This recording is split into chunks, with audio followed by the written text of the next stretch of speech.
In Norse mythology, Loki is one of the most complex and difficult figures to define.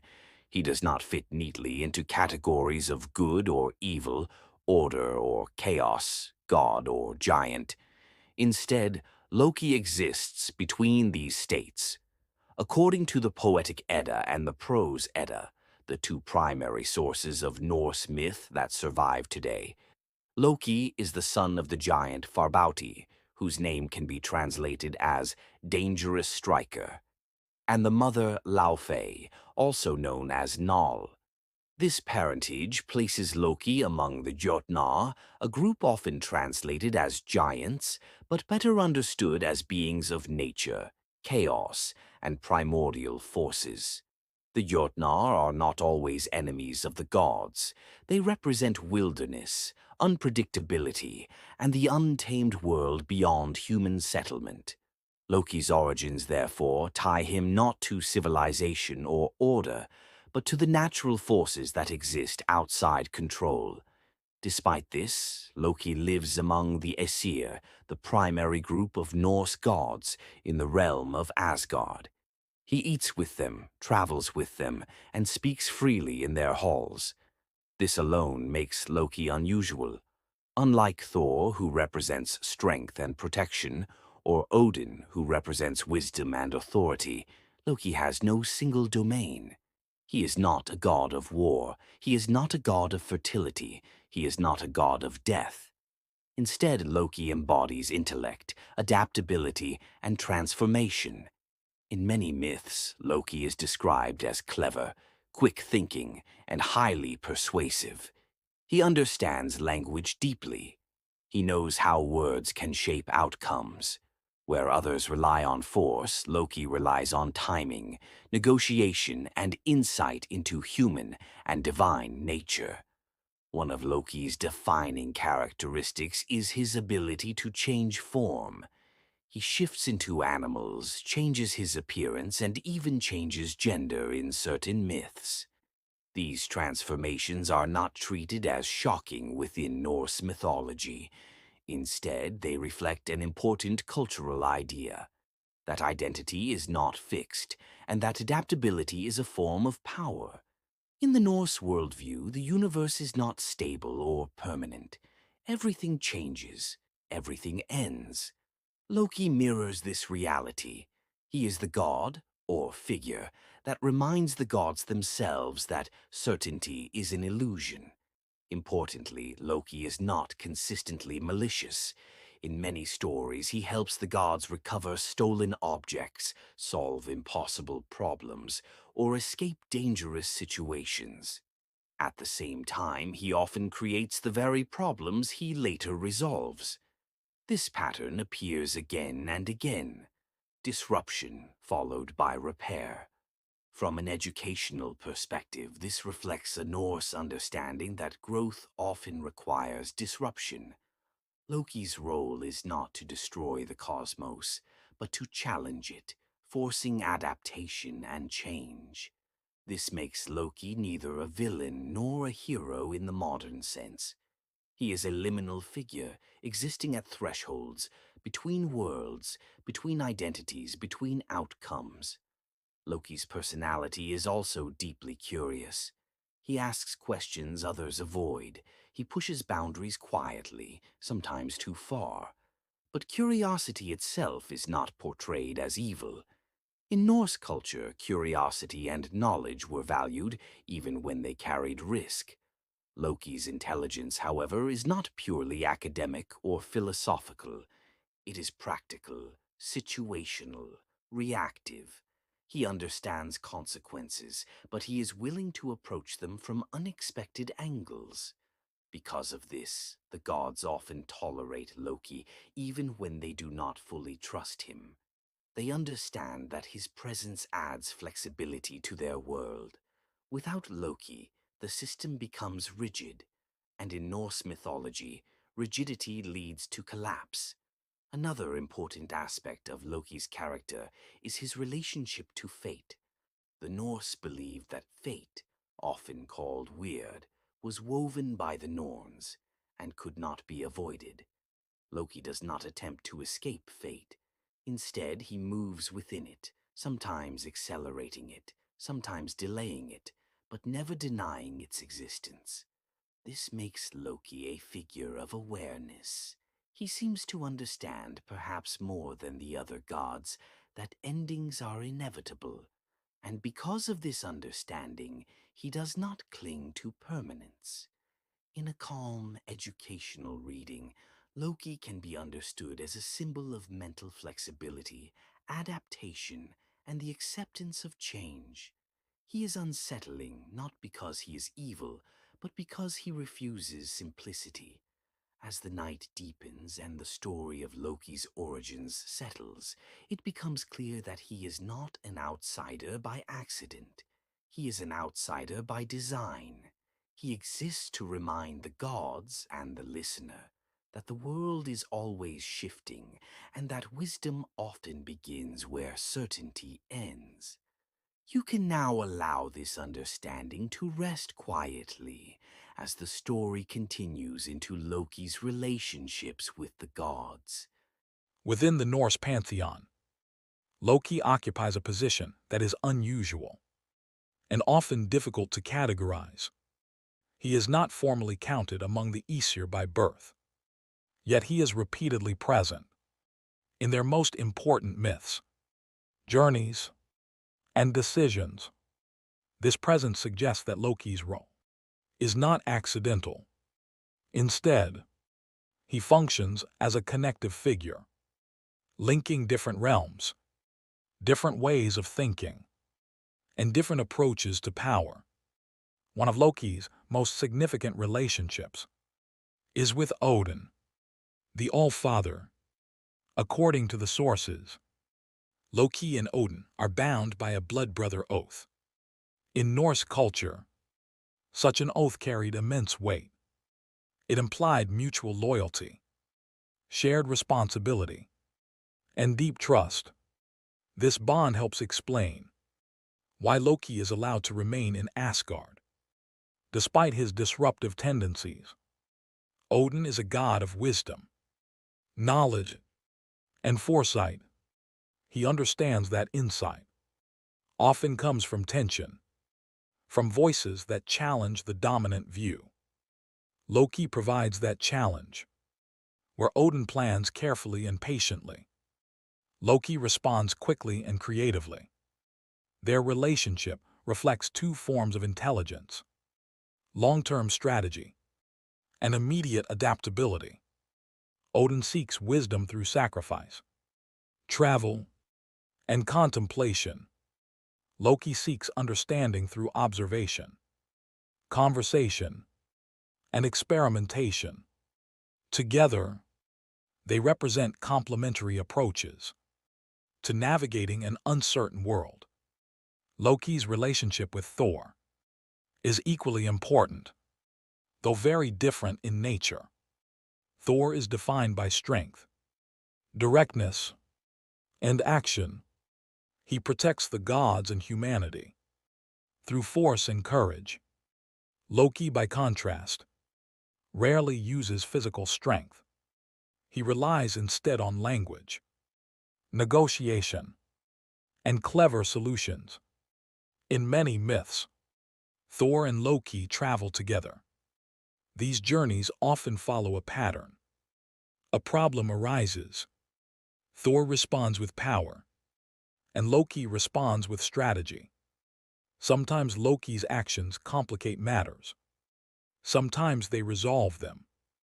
From an educational perspective, this pairing highlights a Norse value: that strength alone is insufficient.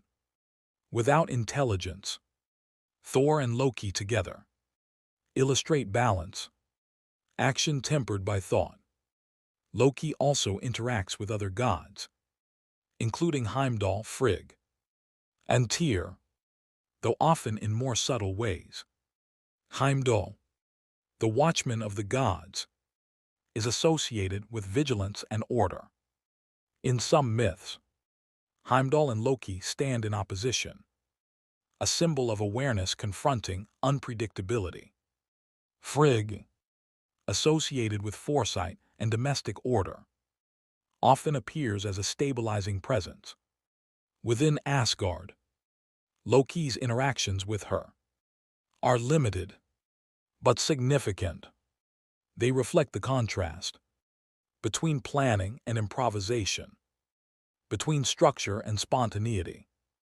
Tyr, the god associated with law and agreements, interacts indirectly with Loki's influence, where Tyr represents binding rules and oaths. Loki tests the limits of those rules, revealing their strengths and weaknesses.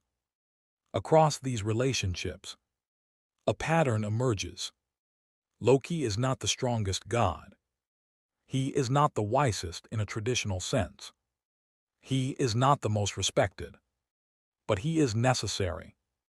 In Norse mythology, the gods do not seek perfection. They seek survival within a universe destined to change and end. Loki's role is to expose vulnerability, sometimes uncomfortably, so that adaptation remains possible. It is important to note that Loki is often blamed for bringing trouble to the gods. However, in many myths, the trouble already exists. Loki merely reveals it. From a modern educational perspective, Loki can be understood as a figure who challenges groupthink. He introduces alternative perspectives, questions assumptions, and disrupts complacency. This does not make him safe, but it makes him informative. The god's tolerance of Loki suggests an awareness that rigid systems fail when confronted with uncertainty. As time passes in the myths, the god's relationship with Loki becomes increasingly strained. Trust weakens, patience fades. Yet even then, Loki remains part of the system. He helps shape. His role within the pantheon is not to maintain harmony, but to prevent stagnation. As this section settles into quiet reflection, it becomes clear that Loki's relationships with the gods are defined not by friendship or hostility alone, but by interdependence. The gods rely on Loki, even when they fear him. And in this tension, the Norse understanding of balance emerges, not as peace, but as dynamic equilibrium. You can now allow this understanding to rest gently as the story moves toward Loki's family and the quieter figures who stand beside him. Sigyn is one of the quieter figures in Norse mythology, yet her presence carries deep symbolic meaning. Unlike many mythological characters, Sigyn does not appear frequently in dramatic stories or heroic journeys.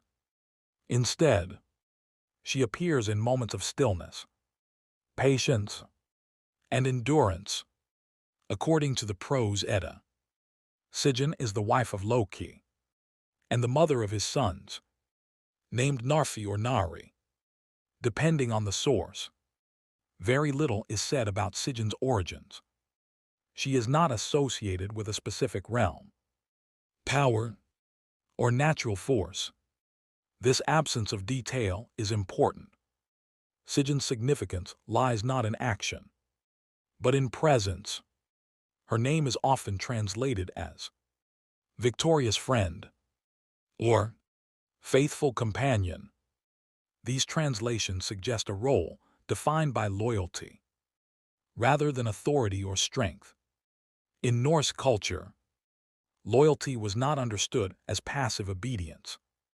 It was an active, ongoing commitment, a willingness to remain present, even when circumstances became difficult or painful. Sigyn's role becomes most visible in the later myths involving Loki's punishment. After Loki's actions lead to a breaking point between himself and the gods, he is bound beneath the earth. As part of his sentence, Sigyn chooses to remain with him. She does not argue publicly. She does not attempt to change fate. Instead, she stays. In the myth, Sigyn holds a bowl to catch venom dripping above Loki. When the bowl fills, she must step away briefly to empty it. And in those moments, Loki suffers. This image is quiet, repetitive, and deeply symbolic. From an educational perspective, this scene reflects a Norse understanding of suffering and responsibility. Sigyn cannot remove the source of pain. She cannot undo what has been done, but she can reduce suffering through steady effort and care. Her role is not to rescue, but to endure. This endurance is not portrayed as weakness. In fact, it contrasts sharply with the gods' earlier fear of Loki's children and their attempts to control fate. Sigyn does not seek control. She seeks constancy. In a culture shaped by harsh climates, long winters, and uncertainty, this form of quiet strength would have been deeply respected. Sigyn also represents the human experience of loving someone complex. Loki is intelligent, unpredictable, and increasingly isolated. Sigyn remains beside him, not because he is easy to love, but because loyalty does not require simplicity. Educationally, this offers insight into Norse values surrounding relationships. Partnership was not idealized as perfect harmony. It was understood as shared endurance. Through difficulty, Sigyn's silence in the myth does not indicate insignificance. Rather, it reflects the reality that some forms of strength operate quietly, without recognition. She does not shape events directly. She does not alter fate, but she shapes experience. By reducing suffering, even slightly, she changes the meaning of punishment from abandonment to accompaniment. This is an important distinction. Within Norse thought, to be alone was often worse than to suffer. Community, presence, and loyalty were essential for survival. Sigyn's choice to remain with Loki reinforces this value. She does not excuse his actions. She does not deny consequence.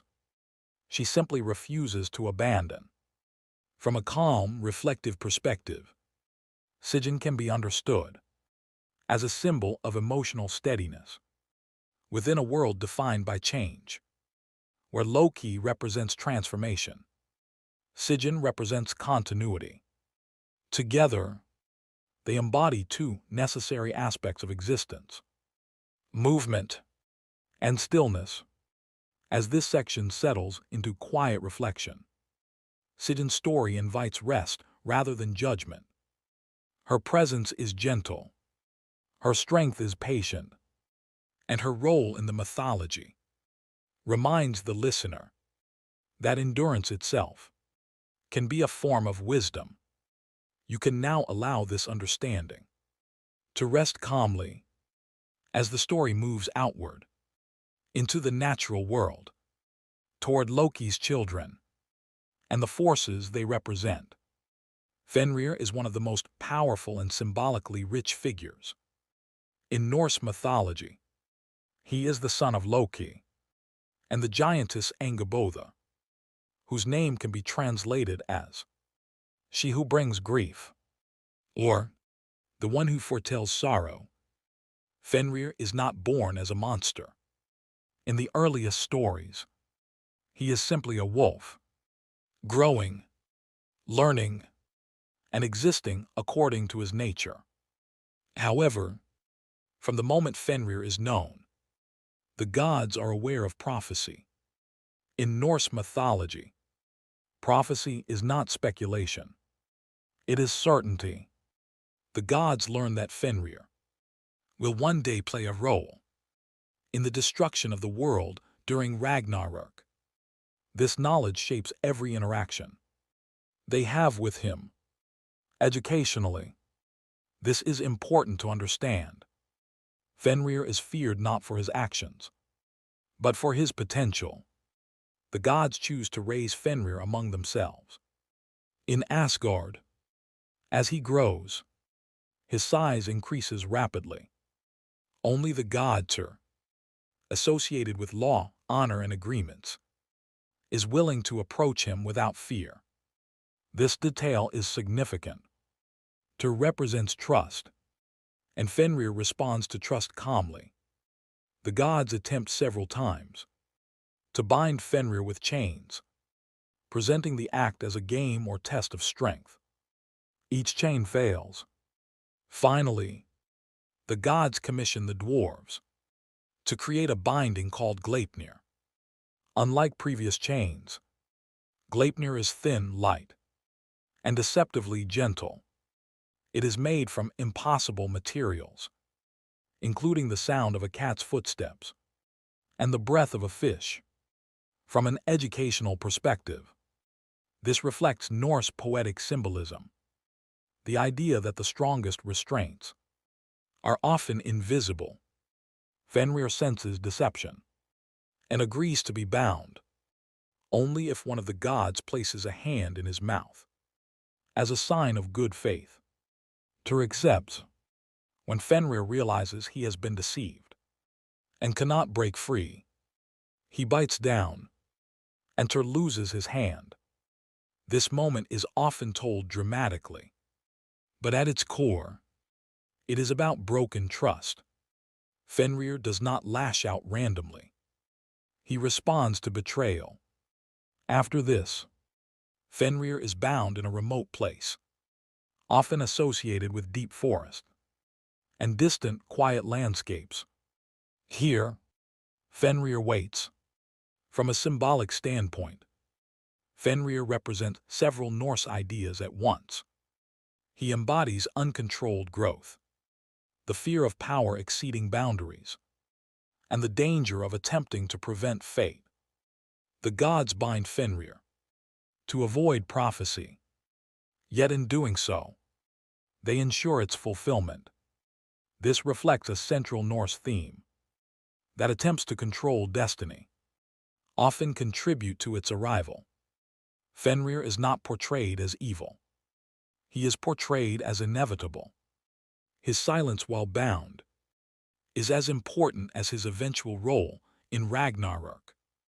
The image of Fenrir resting in the forest, massive still, and waiting, creates a powerful sense of restrained force. The forest around him is quiet. Time moves slowly. In this stillness, Fenrir becomes a symbol of fate itself, present, contained, and unavoidable. From a calm, educational perspective, Fenrir teaches that fear of potential can lead to cruelty, and that restraint without understanding creates resentment. As the night deepens and the forest imagery settles, Fenrir's story becomes less about destruction and more about consequence. You can allow this understanding to rest quietly as the narrative moves from forest to ocean toward another child of Loki, whose presence shapes the world in silence. Jörmungandr, also known as the Midgard serpent, is one of the most expansive symbols. In Norse mythology, he is the second child of Loki and the giantess Angabotha, born alongside Fenrir in Hel. Unlike his siblings, Jörmungandr is associated not with land or fate, but with water and the unseen boundaries of the world. According to the Prose Edda, the gods learn that Jörmungandr will grow so large that he will threaten the balance of the cosmos. In response, Odin throws the serpent into the great ocean that surrounds Midgard, the realm of humans. This act is not framed as punishment. It is containment. Over time, Jörmungandr grows continuously, eventually becoming so large that he encircles the entire world and grasps his own tail. This image is central to his symbolic meaning. The serpent biting its own tail represents cycles, continuity, and the interconnected nature of existence. From an educational perspective, this mirrors similar symbols found in other cultures, such as the Ouroboros. However, in Norse mythology, this symbol is not abstract. It is physical. It exists beneath the surface of the ocean, hidden from daily life, yet essential to the structure of the world. Jörmungandr's presence explains natural boundaries, the edge of the known world, the mystery of the sea, and the fear of what lies beyond visibility. He does not act frequently in the myths. Instead, he exists. This stillness is important. Jörmungandr represents forces that are always present, but rarely seen. The ocean is calm on the surface, yet vast and powerful below. Educationally, this aligns with Norse understanding of nature as layered and unpredictable. The serpent's most notable interactions are with the god Thor, associated with strength, protection, and storms. Their encounters are not constant battles. They are moments of tension. In one story, Thor goes fishing and nearly pulls Jörmungandr from the depths. The sea churns, the sky darkens, and the balance of the world feels strained. Yet the serpent returns to the ocean, and the cycle continues. This interaction emphasizes balance rather than victory. Neither force can eliminate the other. Without collapsing the system, they exist within. Jörmungandr's role in Ragnarok is often emphasized, but for much of his existence, he remains quiet, coiled beneath the waves. From a calm perspective, the image of the serpent resting beneath endless water creates a sense of deep stillness. The ocean becomes a place of containment, not chaos. Jörmungandr's purpose is not destruction, but boundary maintenance. He defines the limits of the human world by encircling it. This teaches an important Norse lesson: that safety does not come from elimination of danger, but from understanding boundaries. As the ocean imagery slows, waves moving steadily, you can allow Jörmungandr's presence to feel stabilizing rather than threatening. He is part of the structure of existence, vast, ancient, and quietly holding the world in place. As this section gently concludes, the water grows calmer, the serpent rests, and the story moves inward, toward a realm of mist, shadow, and reflection. Hel is the third child of Loki and the giantess Angabotha, and she rules over one of the most misunderstood realms in Norse mythology. Unlike later interpretations of an underworld, Hell is not a place of punishment. It is a place of rest, separation, and stillness. The realm of Hell, often called Helheim, is where those who die of illness, age, or natural causes go after death. This distinction is important. In Norse belief, death was not morally ranked by goodness or evil. Instead, it was categorized by manner. Those who died in battle were taken to Valhalla or Folkvanger. Those who died peacefully went to Hell. Hell herself is described as having a dual appearance, half living, half dead. This imagery is symbolic. It reflects the boundary between life and death, movement and stillness, memory and forgetting.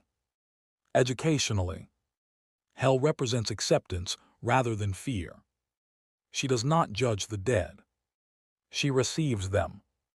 Her realm is often described as cold, misty, and quiet, not fiery or violent. These descriptions align with Scandinavian landscapes, fog-covered valleys, long winters, and subdued light. Helheim mirrors the natural world in its most restful state. From a cultural perspective, this suggests that death was viewed as a continuation of existence, not an ending. Life simply moves into a slower form. Hell's authority is not challenged. She does not need to defend her realm. Even the gods respect her domain. This is shown in the myth of Baldur's death, when Odin and other gods attempt to negotiate his return. Hel agrees, but only under strict conditions. When the conditions are not met, she does not argue. She simply maintains balance. This reflects a Norse understanding that death is governed by rules, as fixed as the laws of nature. Hel is not cruel. She is consistent. Her realm functions as a place of memory. Those who enter Helheim are not erased. They remain present within the cosmic structure, separated but not forgotten. This aligns with the Norse emphasis on legacy, storytelling, and remembrance. The dead continue to exist through stories and names. From a calm, reflective perspective, Hel's realm offers a sense of peace. There is no urgency, no struggle. Time moves slowly, if at all. The mist softens edges. Sound fades. Hel's presence encourages acceptance, not fear. She embodies the idea that endings are not abrupt, but gradual. As this section settles, you can imagine Helheim as a quiet landscape, snow-covered ground, still air, soft shadows, a place where motion slows, and rest becomes natural. As the story continues, we move away from realms and beings, and towards something more abstract, the influence Loki himself has on fate, intelligence, and transformation. Loki's influence in Norse mythology extends far beyond individual stories or actions. Rather than representing a single domain, Loki embodies change, adaptability, and the unpredictable movement of fate. Unlike gods associated with clear roles, such as Thor with protection or Odin with wisdom, Loki exists between categories. This ambiguity is central to his mythological purpose. Educationally, Loki reflects the Norse understanding that not all forces are stable or fixed. Some exist to disrupt patterns, challenge assumptions, and force transformation. Loki's intelligence is his defining trait. He is not the strongest god, nor the most respected, but he is often the most perceptive. In many myths, Loki identifies problems that others overlook and offers solutions, though these solutions often come with unintended consequences. This dual role makes Loki neither purely helpful nor purely destructive. He is functional. From a cultural perspective, this reflects a society that valued cleverness, but remained cautious of its misuse. Loki's shape-shifting abilities reinforce this theme. He changes form, gender, and identity with ease. These transformations are not treated as abnormal within the mythology. Instead, they reflect the idea that survival often requires flexibility. Loki's ability to move between worlds social roles, and moral positions, allows him to act as a catalyst. Things happen because Loki is present. Educationally, this positions Loki as a necessary force within the cosmic system. Without disruption, systems stagnate. Without challenge, growth slows. Loki introduces tension, and tension creates motion. However, this same influence gradually isolates him. As the gods seek stability, they become less tolerant of unpredictability. Loki's actions, once tolerated or even welcomed, begin to feel threatening. This shift reflects a deeper Norse theme that balance is temporary and must be constantly renegotiated.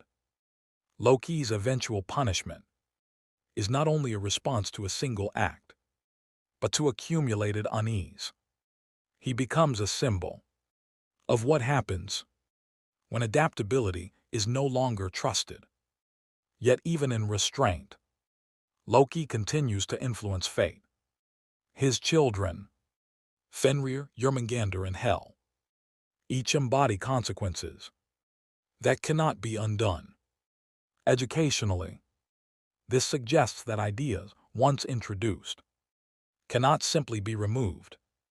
They continue shaping outcomes long after their origin is contained. Loki's cleverness, therefore, is not neutral. It carries responsibility. From a calm perspective, Loki's story encourages reflection rather than judgment. He represents the complexity of intelligence, its ability to solve and complicate simultaneously. As this section slows, you can imagine Loki not as a figure of chaos, but as a moving current, shifting direction, reshaping landscapes quietly over time. His influence lingers, not in noise, but in subtle change. As the narrative approaches its conclusion, the focus moves away from mythic figures and toward the world itself. Quiet landscapes, long nights, and the slow rhythm of rest.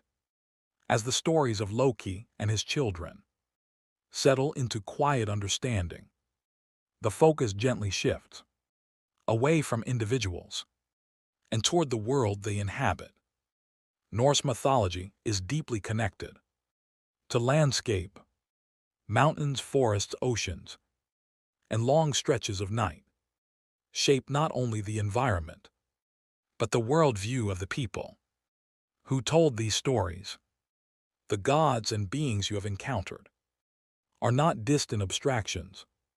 They reflect natural forces: growth, restraint, balance, change, and rest. In Norse thought, fate is not something to escape. It is something to move with. The concept of fate, often referred to as weird, is woven gradually through choices, relationships, and time. Loki's story reminds us that intelligence and adaptability shape fate indirectly. His children show how consequences take form, sometimes quietly, sometimes visibly, but always inevitably. Fenrir waits in the forest, contained yet present. Jörmungandr rests beneath the ocean, holding the world in balance. Hel remains in stillness, receiving those whose lives have naturally come to rest. These are not stories of fear. They are stories of acceptance. Norse mythology does not promise escape from difficulty. It offers understanding of it. As night deepens, you can imagine walking through a quiet Nordic landscape. Snow softens the ground. The air is still. Pine trees stand tall, unchanging, rooted deeply in the earth. The sky stretches wide above, stars moving slowly, indifferent to urgency. In this world, rest is not weakness. It is preparation. The Norse understood rest as part of survival. Long winters required patience. Darkness required calm. Sleep was not separate from life. It was essential to it. As these thoughts slow, there is no need to hold them. The stories can fade naturally. Like mist settling over water, they become background, present, but quiet. You are free now to drift into rest, carried by steady rhythm, supported by stillness. The world continues, balanced in calm, whether you are awake or asleep. And in this knowledge, there is peace.